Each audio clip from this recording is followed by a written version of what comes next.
ang bato, ang tirador, at ang higante. Si Saul ang unang hari ng Israel. Hindi sinunod ni Haring Saul ang Diyos. Kaya sinabi ng Diyos sa propetang si Samuel, hanapin mo ang lalaking nagngangalang Jesse.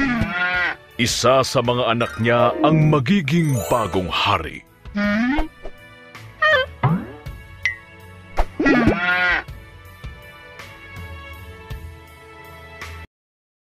Natagpuan ni Samuel si Jesse sa Bethlehem. Tiningnan niya ang 7 anak ni Jesse. Lahat sila'y gwapo at malakas. Hindi sila, sabi ng Diyos. Hindi mahalaga sa'kin ang kaanyuan. Ang mahalaga sa'kin ay ang nilalaman ng puso ng tao.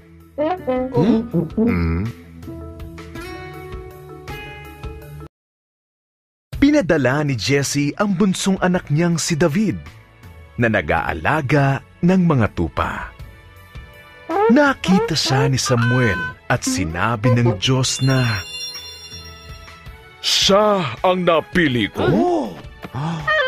Kaya si David ang napiling bagong hari.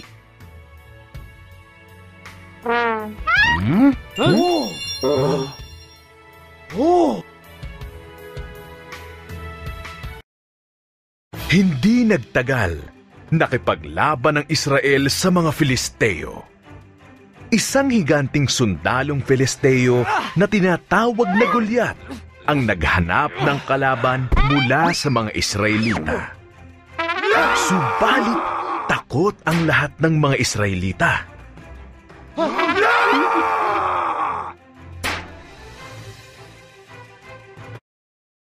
Naghatid si David ng pagkain sa mga kapatid na nakikipaglaban.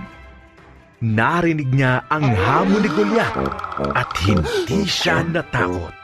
Anong karapatan niyang hamunin ang hukbo ng Diyos? Tanong ni David. Lalabanan ko siya!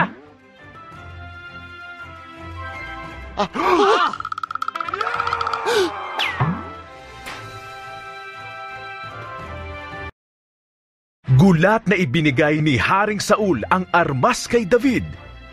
Hindi!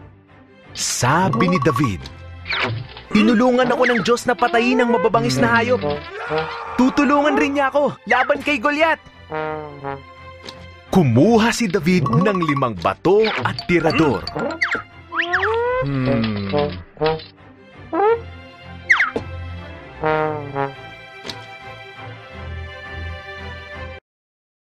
Ano ako? Aso? Angal ni Goliath. Pinadala niyo ang payat na batang ito para lumaban sa akin? May sibat ka! Sagot ni David. Pero nasa akin ang tulong mula sa Diyos ng Israel!